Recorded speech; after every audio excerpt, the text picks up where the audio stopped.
Rizwan. They started to go and they broke that. But post that, the youngsters who came in played pretty well. And it ensured that they piled on runs at the end of their innings and then went in at the break with the momentum. It's over.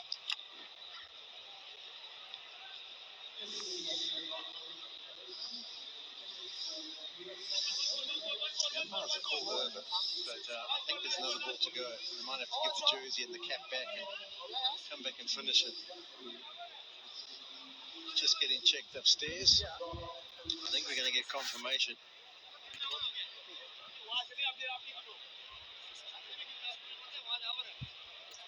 I'm still waiting for confirmation from the official scorers, and it is going to be another delivery. Yeah, I'm also going back to, I think, selection-wise, I mean, your side was very inexperienced, particularly at the back end. Here's some of the mistakes. That one was a hard one. Temba just misjudged the way that one swung into. Probably could have gone with two hands. Shamsi dropped that one. And then at the back end, up in the outfield, don't often see Temba put them down. Didn't even make contact on the middle of the hands. Parker, he missed that one. And there's a Rickleton drop as well, I think.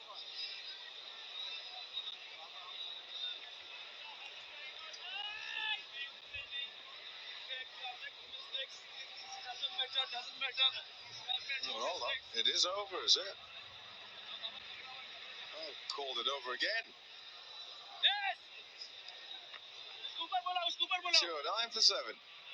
Yes!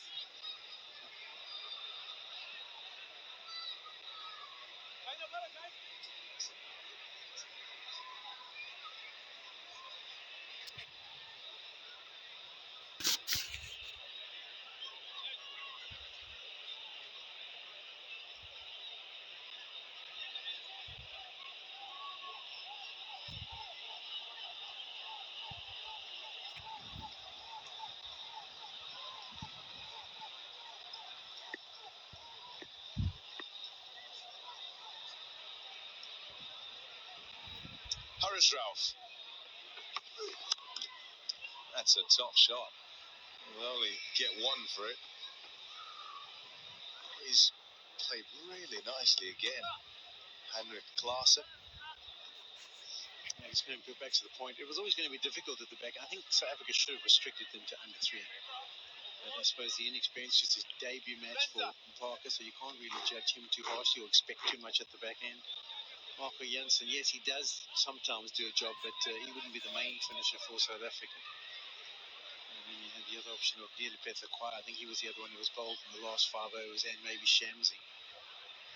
Look at the comparison. South Africa still basically 9 ahead going into or close to the last 10.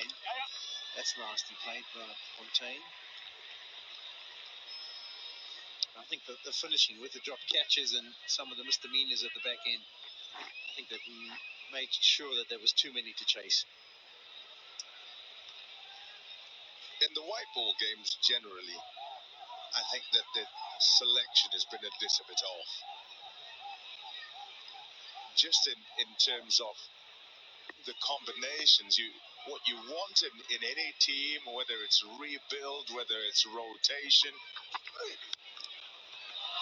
What a shot. What a shot that is. 4 runs disappeared in a flash.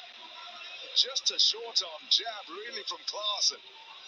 Yeah, I was going to say, there's short-arm jabs and then there's short-arm jabs. And this is one of the better short-arm jabs you'll see. Happy to just use the pace of Haris Rauf. Never really gets up above 6 foot.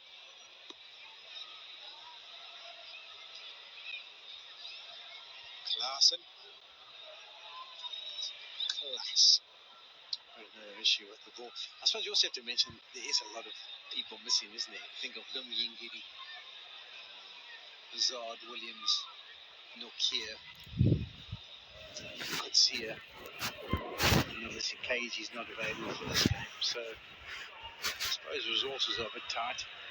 Yeah, and that's what I'm on about in terms of that being known and obvious requirement for rotation. So when you do rotate, whatever little experience you have within the squad, you want to make sure is on the park. And then when you bring in youngsters in the quest to broaden your pool, you don't bring 3 and 4 into a bowling attack. You've got to have, 1, maybe 2, so that there is some experience. There are those whose defined roles remain and others whom you can try and mix and match. But as it's gone along, I think it's been too many wholesale changes and a whole new attack playing all at once. And that's difficult to manage for any captain.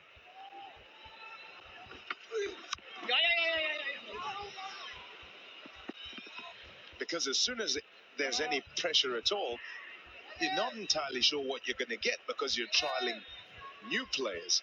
Whereas, I don't know, I'll probably speak of a Bartman and a Shamsi, who I think should have played the bulk of all these series that have been.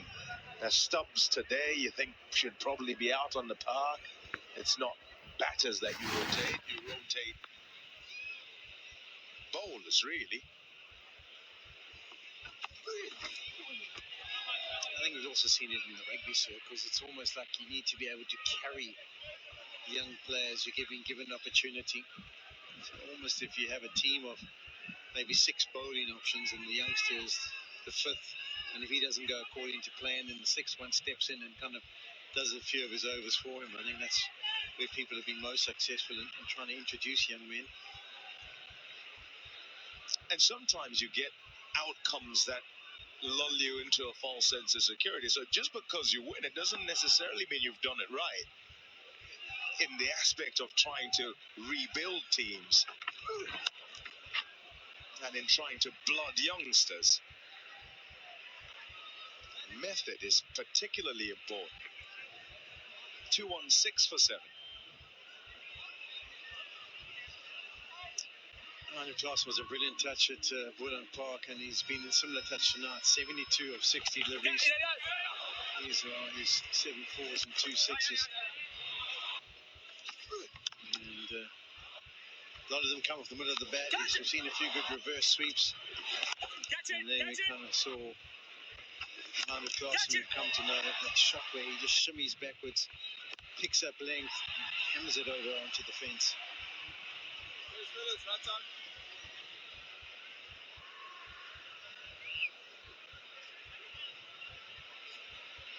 Every glass and wagon wheel that you see, if there's not 1 or 2 or 3 at least going to deep mid wicket off the spinners, it's a bit of a computer error, because it's kind of stock standard in every innings he plays. So prolific, it's picking up length and smashing it in that area.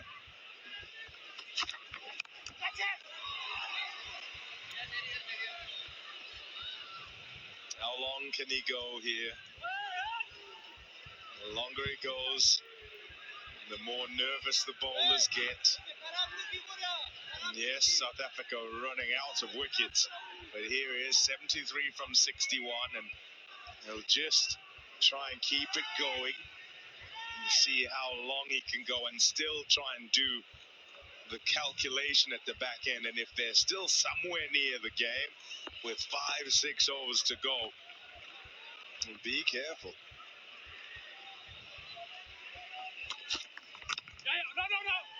I think he would ideally want to be facing more deliveries, and I think Pakistan are doing a good job of making sure that when he gets on strike, there's a position where he can pick up a 1 and the strike is rotated.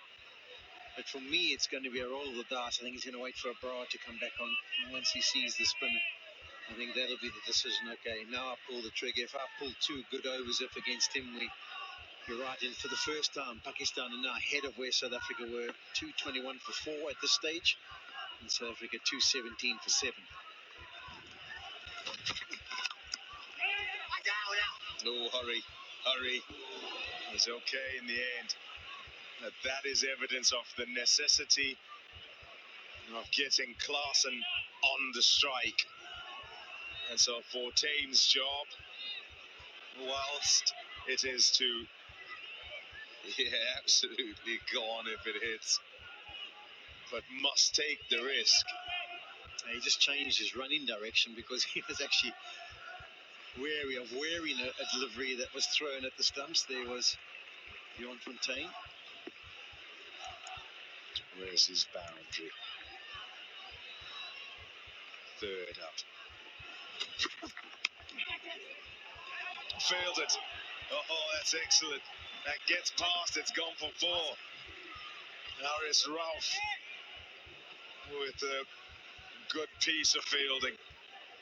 You have to love the energy Haris Rauf brings to his cricket. Got that hand down just at the last minute. Almost looked at some stage he was going to go at the Sydney Harbour Bridge and dive over it, but his captain's happy with that performance.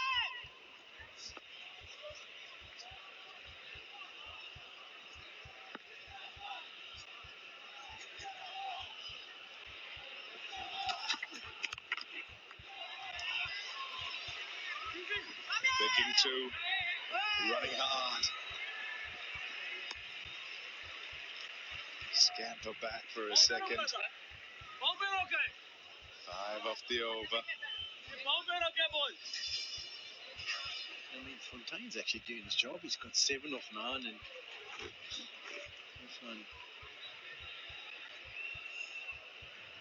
He's dribbled it. Irfan. he's done him for a kipper.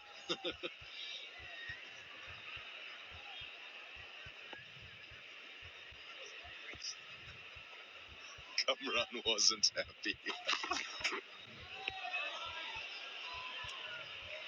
It's all right. It's all right. Dot 2-2-1 for 7.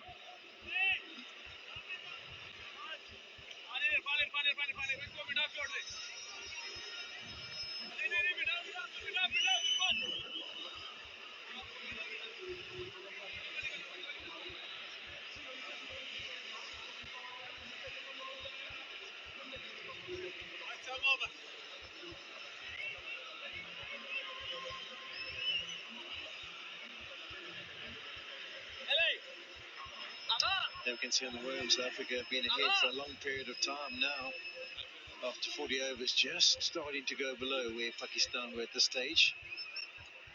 And they really finished strong, Pakistan. But here's the 2 overs I was looking forward to. This is where I think Heinrich Klaasen is now going to decide, make or break. I take him on, and we have 2 good overs. All of a sudden, win the game again. He's had a good night so far, Abrar. Bang! Out of there! Oh, what a shot! What a start to the over! Hope springs. Well, if you were any doubt as to whether he was going to try and take him on, this is as clear as.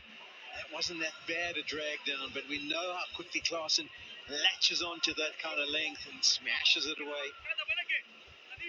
Just checking the ball again, but I think it's going to be more of the same. Every single delivery, Heinrich Klaasen is looking for a big shot. Like it. I think you want the other one. It's 6. Yeah, tough situation for Abrar.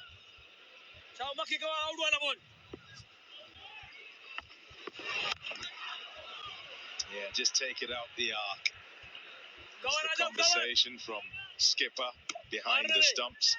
And also as you try and think about where you're going to go with Klaasen, whether you should err fuller or shorter. Really, that's his shot, the short one. So rather bring in the stumps somewhat. A little bit surprised, actually, he took the single. Though Fontaine, he can play a big shot or 2. I don't think he would do. They just try to harbor the strike. The crowd, the ripple of applause go around as they get Klaasen back on his strike. They're fully aware of the battle that's out there. He's going again. I think he wanted to get the last delivery. It just kind of surprised him, maybe the line and the length. He won't be surprised this time round. Big side. Scan, surveying the field. Back again. Gets enough again. 6 more. The Klaassen assault has begun. Yes,